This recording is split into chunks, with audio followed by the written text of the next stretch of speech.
दोस्तों, हमारी मानसिकता कुछ ऐसी है कि इस संसार में जितने भी लोग हैं हम उन्हें दो हिस्सों में बांटते हैं। पहला अच्छे लोग और दूसरा बुरे लोग। पर क्या हम कभी अपने आप से प्रश्न नहीं पूछते कि कोई व्यक्ति अच्छा या बुरा क्यों बन जाता है? क्योंकि आवश्यक सवाल यह नहीं है कि हम अच्छा कैसे बने, बल्कि आवश्यक सवाल यह है कि ऐसा क्या होता है जो कोई व्यक्ति अच्छा या बुरा बन जाता है। दोस्तों, अगर आप भी इन दोनों प्रश्नों के उत्तर आसान भाषा में जानना चाहते हैं तो आज की ये कहानी आपके लिए ही है। दोस्तों, इस कहानी को अंत तक जरूर सुनिएगा। चलिए कहानी शुरू करते हैं। एक नगर में एक बहुत बड़ा शातिर चोर रहा करता था और उस चोर के बारे में जानते तो सब थे, पर आज तक उसे कोई पकड़ नहीं पाया था।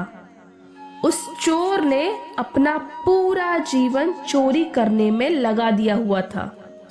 उसके पूरे नगर में और उसके आसपास के इलाकों में भी उसकी बराबरी का कोई और चोर नहीं था। दोस्तों, उस चोर का एक बेटा भी था जिसे वह अपनी तरह एक शातिर चोर बनाना चाहता था। वह शातिर चोर अपने बेटे को हमेशा एक ही बात सिखाता था कि बेटा, कभी भी किसी साधु सन्यासी का उपदेश मत सुनना। अगर कोई तुमसे कुछ कहने भी लगे तो अपने कान बंद कर लेना और वहां से भाग जाना। उस चोर का बेटा उसकी इस बात को बचपन से ही सुनता आ रहा था, जिसके कारण उसके मन में यह बात बैठ गई थी। क्योंकि उस लड़के का पूरा ध्यान चोरी करने पर ही था, इसीलिए वह भी अपने पिता की तरह एक शातिर चोर बन जाता है। हमारा ध्यान जिस भी चीज पर ज्यादा होता है, हम उस चीज में माहिर हो जाते हैं। एक दिन वह चोर सोचता है कि छोटी मोटी चोरियां तो बहुत कर ली, क्यों ना आज राजा के महल में ही डाका डालूं। राजा के महल में चोरी करने के उद्देश्य से वह चोर महल की ओर चल पड़ता है। मार्ग में उसे कुछ लोगों की भीड़ नजर आती है। वो उस भीड़ को देखकर रुकता है और यह देखता है कि वे लोग क्या कर रहे हैं। जब वो चोर भीड़ के करीब से जाता है तो वो देखता है कि सभी लोग एक एक करके एक सन्यासी के चरणों में गिरकर उनका आशीर्वाद ले रहे थे। वो सन्यासी कोई और नहीं, गौतम बुद्ध थे। वो चोर बुद्ध को देखकर उनकी तरफ आकर्षित हो जाता है, क्योंकि उसने भी पहली बार इतने तेजस्वी व्यक्ति को देखा था।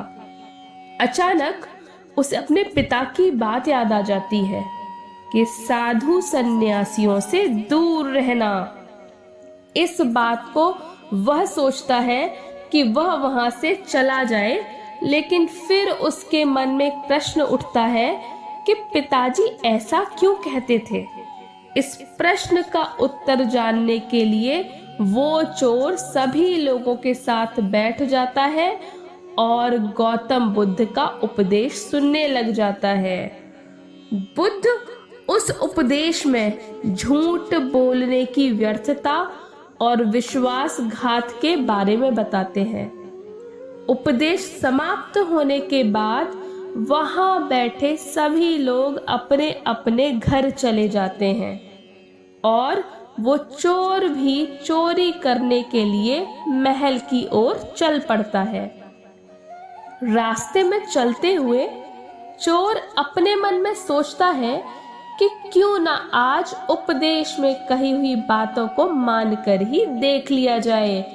उसके बाद वो चोर महल की दीवार पर से कूद कर जाने की बजाय महल के द्वार से ही अंदर प्रवेश करने लग जाता है। ऐसा करते देख महल का द्वारपाल उसे रोकता है और उससे पूछता है कि कौन हो भाई और कहाँ जा रहे हो। वो चोर द्वारपाल से कहता है कि मैं एक चोर हूँ और अंदर चोरी करने के लिए जा रहा हूँ। उस चोर की बात सुनकर द्वारपाल सोचता है कि महल का कोई एक नौकर होगा और मुझसे मजाक कर रहा है। वैसे भी कोई चोर अपने आप को कभी चोर नहीं बताता है। और वो द्वारपाल उस चोर को महल के अंदर जाने के लिए प्रवेश करने देता है। महल में प्रवेश करने के बाद वो चोर उस तिजोरी तक पहुंच जाता है जहां पर सारा खजाना रखा हुआ था।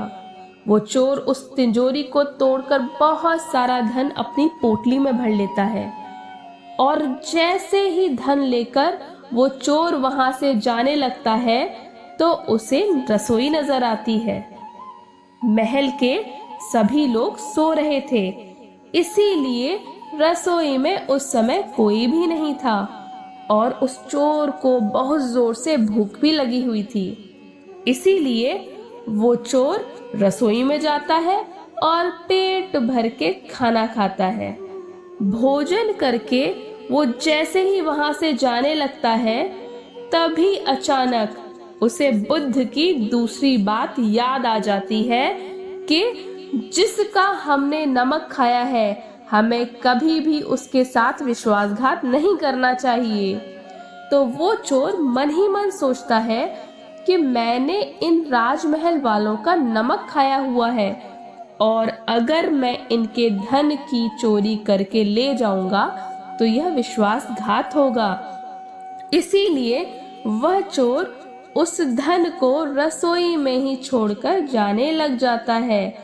ऐसा करते हुए उसे महल का एक व्यक्ति देखता है और वो शोर मचा देता है कि महल में चोर घुस गया है।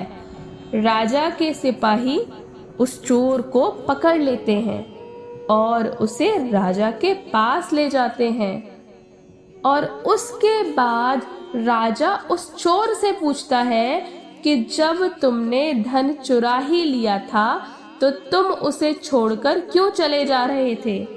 तो वो चोर कहता है कि एक सन्यासी के उपदेश के कारण कि किसी के साथ विश्वासघात करना बुद्धिमत्ता नहीं है बल्कि मूर्खता है। जिसके भोजन को खाकर हमें जीवन मिला है उसके साथ हमें कभी विश्वासघात नहीं करना चाहिए।